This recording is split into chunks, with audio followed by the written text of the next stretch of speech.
my trusty frying pan as a Brock's Ultimate Team video. Yo, it's your boy Luap coming back at it again with another discussion video. In today's video, we're gonna create the Ultimate Brock team. Brock is Ash's traveling companion all the way back from Kanto, and also the one that has traveled with him the most. Having traveled with him through Kanto, Johto, Hoenn, and Sinnoh, he's got a lot of episodes under his belt. He also made appearances in the Black and White series as well as in Sun and Moon. Over the years, we have seen Brock grow and catch a whole lot of Pokemon, but now I'm tasked with the challenge to create a team of his strongest 6.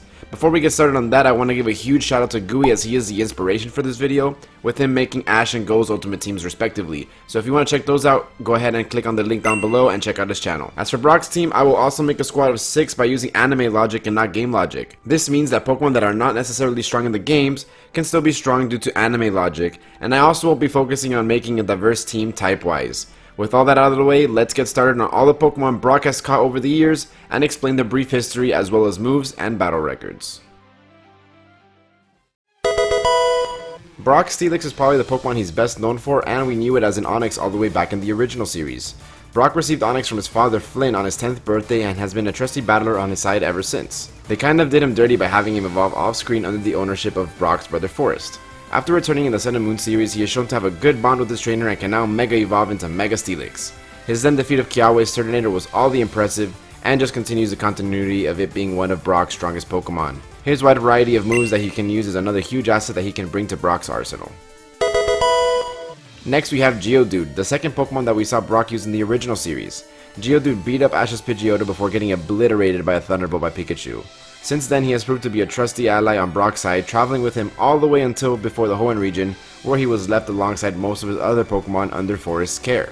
In his return in Sun and Moon, he easily helped battle Lily Snowy and Sophico's Togedemaru, but overall I would say that Geodude was Brock's jobber, just taking many L's to competent Pokemon while being able to defeat a lot of the weaker Pokemon he faced. Regardless, Geodude is another one of Brock's iconic Pokemon that most people would automatically associate with him.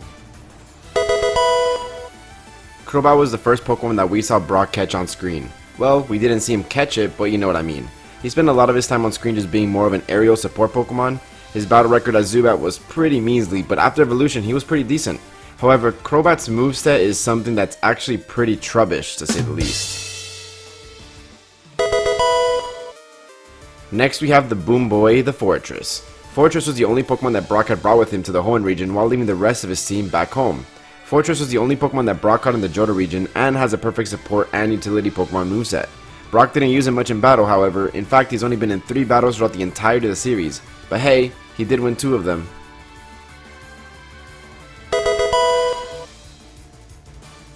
Roompapa or Ludicolo, I can't decide which name I prefer, was Brock's first capture of the Hoenn region. An energetic fun boy who was also the first of Ash's companions Pokemon to evolve via an elemental stone on screen. Ludicolo was a great comedy relief character, but in terms of battle, well, just look at his moveset. He never even used a 4th move. Speaking of 4, he participated in 4 battles and only won once. Marshtomp is Brock's only starter Pokemon and his second capture in the Hoenn region. If Marshtomp evolved as a Swampert, I wonder if Brock could have been able to Mega Evolve it because they had a great bond, albeit not as strong as his bond with Steelix. Marshtomp's moveset leaves something to be desired. What is he, level 16? This is backed by the fact that he only ever won 1 battle throughout his entire time in the show.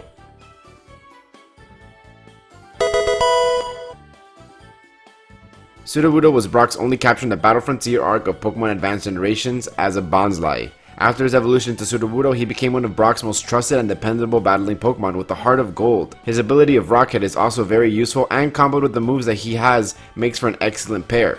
What's even deadlier and a surprise factor is the use of Mimic, which can turn the battle around on its own. Up next we have Croagunk, who was Brock's first capture in the Sinnoh region. Originally a Pokemon technically working from Team Rocket, he found a strong bond with Brock and decided to join him on his journey, and to be a replacement to Misty and Max, stopping him whenever he found love. Croagunk was the only Pokemon that Brock brought with him to the Unova region when he made his brief return. Despite only having 3 moves, he was a formidable battler throughout the entire series and had a battle record of 8 and 4. That's pretty good. His second and final capture for many years was his Chansey. Well, he didn't capture it, he actually won Happany's egg in a Pokemon dress-up contest thanks to Croagunk, and after 5 episodes outhatched Happany. Her physical strength was a hilarious gag, but when it comes to battles, she's, well, yeah, look at these moves. Truly a moveset only a mother could love. Regardless of her battle prowess, she was an exciting Pokemon to see on screen and one that could return as a Blissey one day. Finally, we have Comfey, Brock's most recent capture being a gift from Nurse Joy in the Alola region. Comfey is strictly a Pokemon that is used for healing Pokemon and for Brock's pursuit of being a Pokemon doctor, but I just want to mention its existence. It's fair to say that I won't be considering this little guy, or girl, we don't know its gender and I don't want to assume, for his ultimate team. Now let's get to making his team a reality.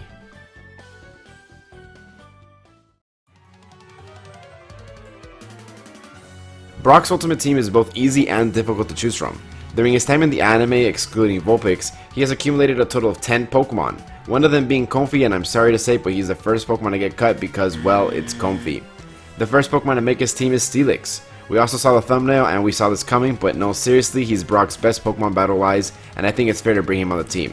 Next, I'm going to bring Sudowoodo on the team because he's a pretty good moveset Pokemon and his ability is really strong, and moveset brings an interesting unpredictability factor to the table. I think most people agree that he's a strong battler. The next Pokemon making it to the team is Croagunk. He has had many strong battles and has the best win percentage on Brock's team despite only having 3 moves in the process. That's an easy one too in my opinion. Up next, I'll eliminate a Pokemon from being on Brock's team, and this one won't come as a surprise either. I won't be giving a chance to Chansey. Despite having a lot of physical strength as a Happiny, her moveset isn't very good and leaves a lot to be desired. The next Pokemon making Brock's ultimate team is none other than Crobat.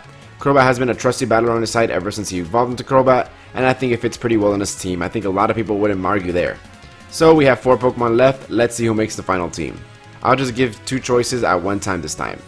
The first one's going to be Geodude and Fortress. That's right, I'm going to have none of his water Pokemon on this team just because I find them a little lackluster in terms of their battle performance. Maybe if Marshtomp were to evolve into Swampert it would change, but as it stands now I'm going to go with these guys.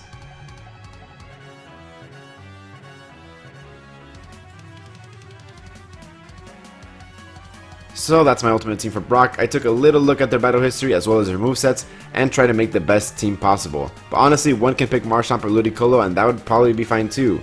If you were to pick one of those two to replace one of the Pokemon that I picked, which one would you choose and why? Let me know in the comments below. If you guys enjoyed this video, please let me know which trainer you want me to cover next. You can even pick a trainer that doesn't even have a team of 6 or more in the anime, and I'll try to make a realistic team of Pokemon that they would have if they were to be. Thank you guys again for making it this far into the video. It's been your boy Luap, and I'm out. Peace.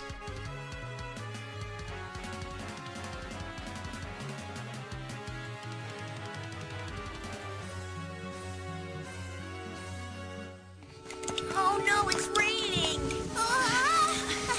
Hey, I know. I'll use my trusty frying pan as a... Brock's Ultimate Team video.